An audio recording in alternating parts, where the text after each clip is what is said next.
Moscow. In what sort of environments do new enterprises typically flourish and succeed? It should be a place that helps an enterprise to grow, where an enterprise can realize its unlimited potential with talented human resources, where the success of a business is guaranteed. It is the Chungbuk Free Economic Zone. Coming up on Arirang News, Seoul is closely monitoring Pyongyang as it claims to be launching its first spy satellite in the coming days. South Korea, the U.S., and Japan denounced the regime, saying the launch would violate the United Nations Security Council resolutions, while China avoids a direct comment. Through a revote, Seoul's Nat'l Assembly turns down the contentious opposition-led Nursing Act, which outlines the roles and duties of licensed nurses. This follows President Yoon Suk-yeol's veto of the bill earlier this month, citing potential harm to the medical community. Russia launched missile and drone attacks on Kyiv over the weekend, while Moscow authorities also report a drone strike on the Russian capital. This was followed by another Russian bombardment of Kyiv overnight.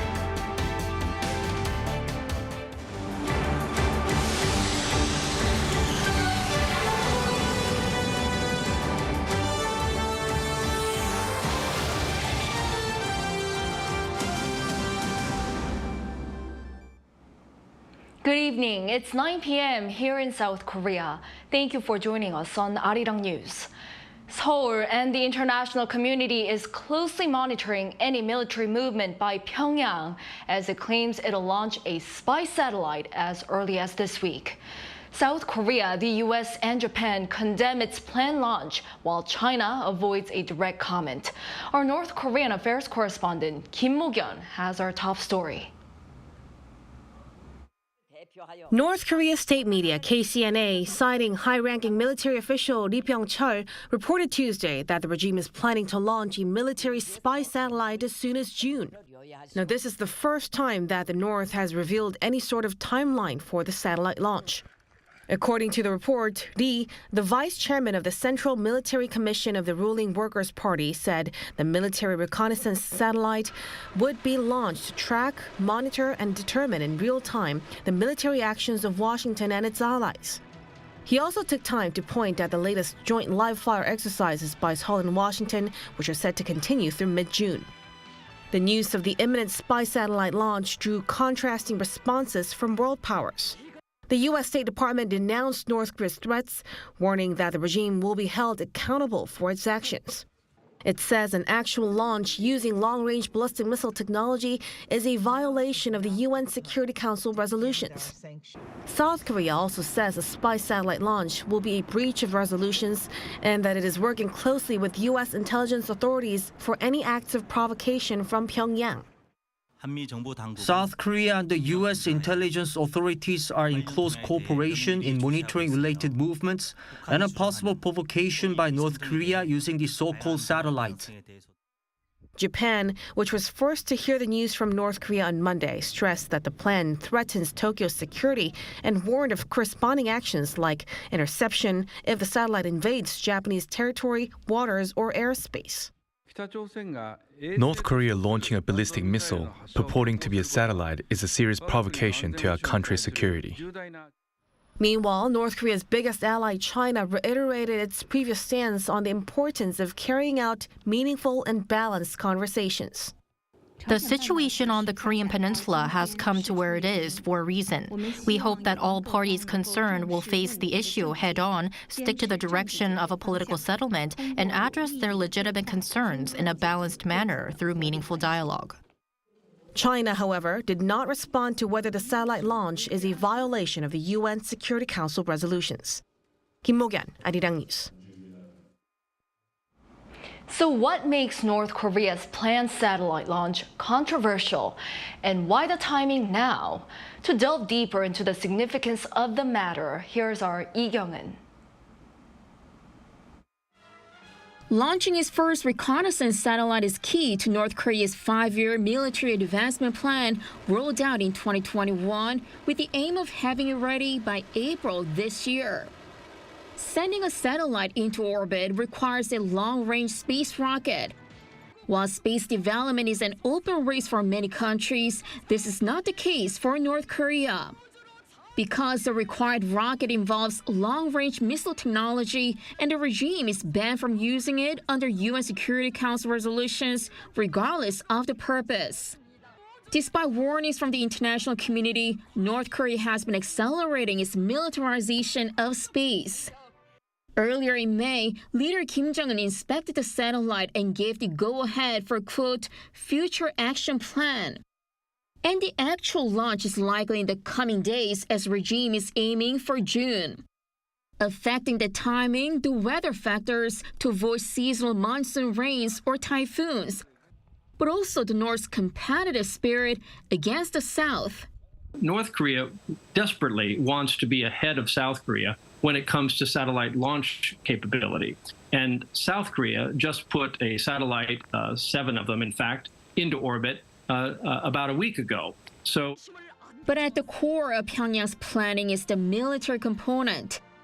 Since 1998, North Korea has attempted 6 satellite launches. Just 2 entered orbit, only to fail to communicate with the ground. If this one succeeds, the regime could ramp up its monitoring and precision strike capability against South Korea and the U.S. But experts say there's only so much it could do with that one satellite in its early stage of development. The satellite seems to be capable of creating only low-resolution images, which will be difficult to identify in the case of rain or darkness. The regime also lacks expertise and infrastructure to analyze the received data. Plus, more than one satellite is needed to create a comprehensive image of a target. That said, experts say this launch could pave the way for more to come, at which point the North Korea expand its data analysis and advance the capability of its satellites. 이경은, Arirang News. South Korean President Yoon Suk-yeol has urged for even stronger cooperation to respond to North Korea's use of illegal financing to fund its nuclear and missile development. In a video message sent to the High-Level Proliferation Security Initiative Forum taking place on Jeju Island, Yoon said the proliferation of weapons of mass destruction poses a serious threat to international peace. In a separate message, U.S. President Joe Biden said the commitment to ending the spread of WMD is needed now more than ever as a growing number of nations continue to challenge global security. The PSI is a global effort established in 2003 to stop the trafficking of WMD. President Yoon Suk-yeol wrapped up hosting the Pacific Islands Forum with a sideline meeting with Australia's Deputy Prime Minister Richard Marles, pledging to keep in close contact as comprehensive strategic partners.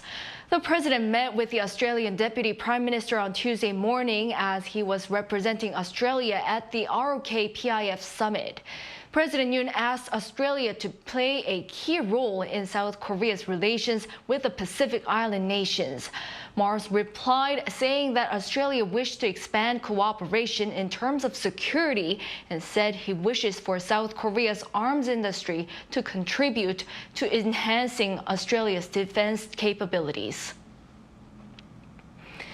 The South Korean leader's first ever summit with leaders of the Pacific Islands, as well as his back-to-back bilateral meetings, carry significance in that the nation is expanding its role in the Indo-Pacific, according to experts. Our presidential correspondent Oh Soo-young files this report. South Korea is stepping up as a stabilizing force for peace and development, establishing stronger relations with Pacific Island countries amid compounding threats to a free and rules-based order in the region. Alongside Seoul's first ever multilateral summit with all 18 leaders of the Pacific Island Forum nations, President Yoon Suk-yeol held separate meetings with 10 heads of government. Their talks focused on climate, healthcare, infrastructure and development assistance as key areas of cooperation, as extreme climate events threaten the health of Pacific Islanders and their economic and social development. Yoon's engagement with the islands is in line with this Indo-Pacific strategy. I think it reflects the more values-based agenda that the Yoon administration is trying to pursue to preserve a free and open regional order, and such as hosting the Summit for Democracy this year And now with the Pacific Islands leaders visiting Korea for the first time, it's to show that Korea can step up and play a more active role in providing regional public goods. Preserving a free and liberal order in the region and protecting maritime routes is vital to Seoul's national and economic security interests as it seeks multilateral efforts to deter a nuclear North Korea and bolster trade relations as a heavily export-dependent nation. This calls for more expansive partnerships. The Pacific Island nations are obviously very strategically important, both geographically and in the context of their representation in the United Nations. I think it's very important that the Western allies combine to help these island nations. And I think sometimes that it's a little bit risky for those island nations to be seen as being too dependent on aid from the United States. With the US and China vying for influence over Indo-Pacific countries, South Korea is being welcomed as a balanced partner to the islands and other neighbors in the region. Middle powers have limited resources. And if you have limited resources, the more you do, the less effectively you do each item. And the Pacific region has always come last in South Korea's diplomatic efforts. I'm hoping what we're seeing here is the first step in bringing the Pacific region up to a higher level in Korea's diplomacy. But leveraging its engagement for middle power diplomacy will take long-term and consistent effort as Seoul itself continues to juggle with the ever-changing and ever-complex dynamics of geopolitics. Oh Soo-young, Arirang News. South Korea's National Assembly voted today to ultimately discard the opposition-led Nursing Act following the presidential veto 2 weeks ago. Here's our National Assembly correspondent Han Sung-woo with the very latest. South Korea's National Assembly has voted not to override President Yoon Suk-yeol's veto 2 weeks prior of the opposition-backed Nursing Act, a contentious bill passed late last month that had pit the nation's nurses and doctors against each other. Moving forward, we ask the ruling and opposition parties to sit face-to-face and come up with policy alternatives that can better the working conditions of nurses, resolve the shortage of essential medical personnel, expand the student quota for medical schools, and make sure there are no villages that don't have doctors. During a plenary session on Tuesday, 107 out of 289 lawmakers present voted against the act, meaning it fell short of the two-thirds majority needed for a vetoed bill to be passed again. The proposed law had aimed to improve the working conditions of nurses by outlining the roles and duties of licensed nurses separately from the current Medical Service Act, which puts them under the guidance of physicians. Doctors, however, have opposed the bill, saying it will lead to confusion in the public health system if nurses can open their own clinics. Nursing assistants have also claimed it would discriminate against them while privileging nurses. Tuesday's session saw the motion seeking parliamentary consent to the potential arrest of former Democratic Party and now independent lawmakers Yoon Kwon-seok and Lee Sung-man reported to the National Assembly as well. Yoon and Lee are currently under investigation over their alleged involvement in a scheme to distribute cash envelopes containing a total of tens of thousands of US dollars to members of the Democratic Party in a bid to help then-candidate Song Young-gil win party chairmanship ahead of the party's national convention 2 years ago. Their arrest will require a majority of registered lawmakers to be present when the motion's put to a vote on June 12th, and a majority of those lawmakers in attendance to approve it. Meanwhile, on Tuesday, the National Assembly also elected ruling People Power Party lawmaker Jang Jae-won as the new chairman of its Science, ICT, Broadcasting, and Communications Committee. Han Sung-woo, Arirang News. And first quarter findings show a significant travel deficit for Korea. According to the Bank of Korea on this Tuesday, the country's travel deficit amounted to $3.2 billion during the first quarter of this year. This is the largest first quarter deficit in 5 years and the largest quarterly deficit in more than 3 years since the third quarter of 2019. The growing travel deficit has been largely linked to the slow return of travelers from neighboring China. While the number of inbound tourists from overseas rose over 500% on-year during the first quarter, the number of outbound tourists from Korea soared 1,100% during the same period, resulting in a tangible deficit for the country. In Ukraine, heavy missile and drone attacks by Russia raged on over the weekend, and capital Kyiv again came under another wave of attacks. Moscow, in the meantime, claims Ukrainian drone attacks on its capital. Jung Eun-ju has the latest. At least one person has been killed and 4 injured as a result of explosions in Kyiv early Tuesday. The Ukrainian military said the attack was massive and that Ukrainian air defenses destroyed 29 of 31 Iran-made drones launched. This was the 17th aerial assault launched by Russian forces on the Ukrainian capital this month alone. In a telegram post, the Kyiv City Military Administration said a fire broke out at a high-rise apartment building due to falling debris. The pre-dawn drone attacks came after Moscow's forces on Monday launched an unusual daytime missile attack on Kyiv. It was the first daytime attack in the area in months while streets were full of people going to work and school. Ukraine's military says it signifies a change in Russian tactics. But President Volodymyr Zelensky said Monday the timing of Ukraine's long-anticipated counteroffensive has been set, though he did not provide further details. The daytime assault followed an overnight barrage using drones. The Ukrainian military said it had downed 58 of the 59 launched drones Sunday, while President Zelensky said all 36 drones targeting Kyiv had been destroyed.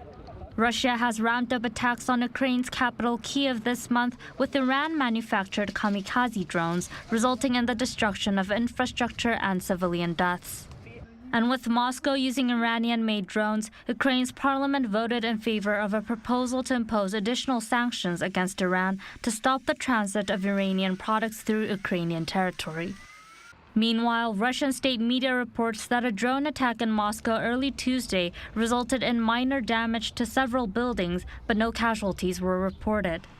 Quoting a spokesperson for the emergency services, a state news agency said authorities were investigating several possibilities and what looked like drone fragments were found around the building. Jung Eun-ju, Arirang News. With the successful third launch of South Korea's homegrown space rocket, Nuri, the country now has its eyes on the lucrative aerospace industry. Our business correspondent Shin Ah-young tells us what to expect. Behind the successful launch of Nuri is the participation of Hanwha Aerospace, which became the first private company to take part in the project. The involvement comes as space industries in other countries are ready to enter the so-called new space era, led by private companies like SpaceX and Blue Origin. The country is now transferring technology to the private sector and letting it supervise the integration of such launch vehicles. This is because when the domestic industry weakens, it is difficult for even the national-led space development to progress. 3 more launches of the Nuri rocket will be carried out between now and 2027, with Hanwha Aerospace taking charge. Throughout the process, private firms will take on the responsibility of manufacturing the Korean space launch vehicles while aiming to improve their manufacturing skills. Following the third launch of Nuri, South Korea's space industry as well as other industries are expected to see growth. The aerospace industry encompasses all industries related to space exploration, such as the construction and operation of launch vehicles and satellites, as well as the development and supply of satellite services, therefore having significant added economic value. As seen in the war in Ukraine, in emergency situations, satellite communication, such as that provided by SpaceX's Starlink satellite internet service, is important. In fact, the South Korean government is planning to launch 80 satellites by 2030. With increasing demand for satellites, semiconductor and communication service sectors are expected to grow, along with advancements in technologies for monitoring climate and observing terrain. Based on a forecast of the global market reaching $1 trillion by 2040, the government hopes to expand South Korea's share in the global space market to 10% by 2045. Starting this year, the government is planning to invest 2 trillion won, or roughly $1.5 billion, in developing a next-generation launch vehicle that is even more advanced than Nuri. It'll be used to launch a lunar lander in 2032. The Yoon administration is also working on establishing a National Aeronautics Administration, or a Korean version of NASA, in order to lead the country's space economy. 신하영, Arirang News. In the field of regenerative medicine, 3D bioprinting is promising to take treatment to a new level. That being said, a team of researchers here have developed a bioink that is more biocompatible with tissues and even biodegradable. Yoon explains. The bio industry has been hard at work trying to develop 3D printing technology capable of creating artificial tissue for the human body. The challenge has been developing a bioink that is safe for humans. The risk of toxicity is high when using chemicals and ultraviolet rays, which means there would need to be external culturing of cells that then need to be transplanted into the body, furthering the risks of side effects. Developing this bioink technology has remained in its research stages and so far has not been successful in reaching the clinical testing stage. But now a team of Korean researchers has developed bioink that can hold a stable structure through temperature control. At body temperature, its form hardens to a gel-like structure. This new bioink printed part helps regenerate tissue cells, then biodegrades in the body after a certain period of time. Not only is it easy to print in various shapes, but its greatest advantage is that it doesn't need ultraviolet rays to hold its structure. The research team tested this technology on a mouse with a damaged skull. In 8 weeks, the bioink printed support structure helped the bones regenerate to normal tissue levels, and the structure itself had started its slow biodegradation. We could see the bioink slowly biodegrade by the 42nd day, and comparing the 4th and 8th weeks, we could see the bones regenerate. Existing bioink required an additional injection of stem cells, which increased the risk of side effects on the immune system. But this newly developed bioink stimulates the regeneration of tissues and not cells, so it can be used to treat any orthopedic patient. The bioink has the ability to attract stem cells within the body to regenerate desired tissue growth without an injection of external stem cells. The research team says the bioink is being prepared for clinical trials at a local bioventure company and expects this technology to be commercialized as early as 3 years from now. They also plan further research into using the bioink not only for bone tissue regeneration, but also for it to be used for skin and organ tissue regeneration. 이은진, Arirang News. Rookie K-pop girl group 50/50's English version of Cupid has hit 300 million streams on Spotify as of Sunday, just 94 days since it was released in late February. With this, Cupid has become the second fastest song by a K-pop girl group to surpass the milestone, only a day behind Blackpink's Pink Venom last year. The song has also been on the US Billboard Hot 100 chart for 9 consecutive weeks. It gained international popularity after being featured on social media platforms such as TikTok and YouTube Shorts.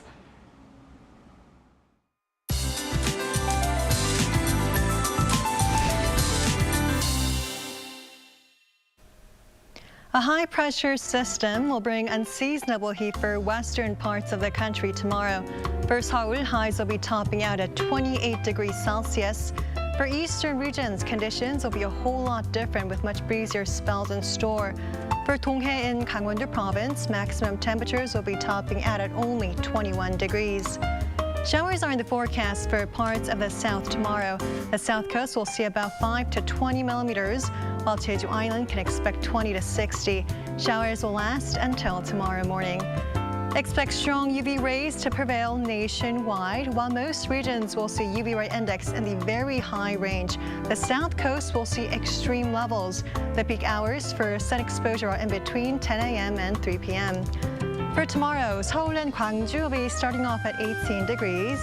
And clear skies will make a return for inland regions by the daytime. Seoul and Gwangju will be reaching 28. Busan and Jeju will be relatively breezier at 23 degrees. And partly cloudy skies are in the forecast for Seoul until this Friday. That's all for now, and here are the weather conditions around the world.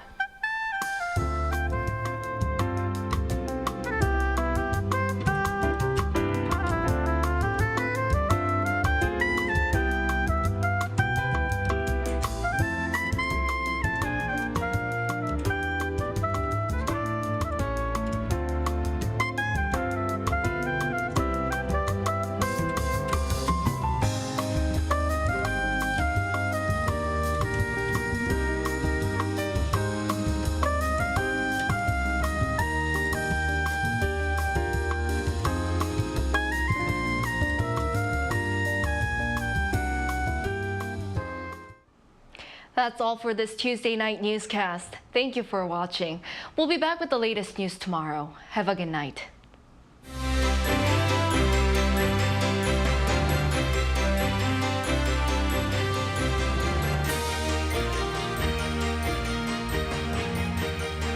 I'm live!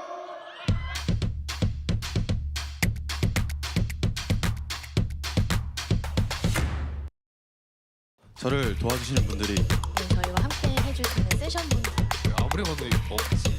텐션 같은데 아니라고 아무도 안 하는 거고.